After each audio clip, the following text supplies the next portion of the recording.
એક મિનિટની વાર્તામાં તમારું સ્વાગત છે। એક છોકરીને રોજ રાત્રે ડાયરી લખવાની આદત હતી। એક દિવસ ખૂબ સારો ગયો હોય તો 2 પાના લખતી, કોઈએ દુઃખ આપ્યું હોય તો 4 પાના લખતી અને ઝઘડો થયો હોય તો આખી રાત લખતી। વર્ષો પછી એક દિવસ એને પોતાની જૂની ડાયરી બહાર કાઢી। દરેક પાના પર કોઈને કોઈનું નામ લખ્યું હતું। એને મને દુઃખ આપ્યું, એ મને સમજી નહીં, એના કારણે હું રડી। એ પાના ફેરવતી ગઈ। અચાનક વચ્ચે એક પાનું એકદમ ખાલી આવ્યું। એને યાદ આવ્યું એ દિવસે એના જીવનનો સૌથી શાંત અને ખુશ દિવસ હતો। એ દિવસે કોઈની સાથે ઝઘડો નહોતો, કોઈ ફરિયાદ નહોતી અને એટલે એણે કંઈ જ લખ્યું ન હતું।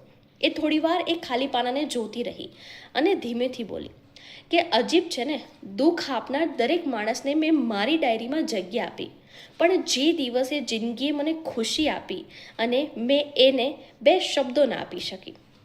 આ વાર્તા પરથી આપણને એક જ શીખ મળે છે કે આપણને દુઃખને એટલું યાદ રાખીએ છીએ કે ખુશી ક્યારે આવીને જતી રહે છે ને તે આપણે ધ્યાન જ નથી આપતા, એની નોંધ જ નથી લેતા।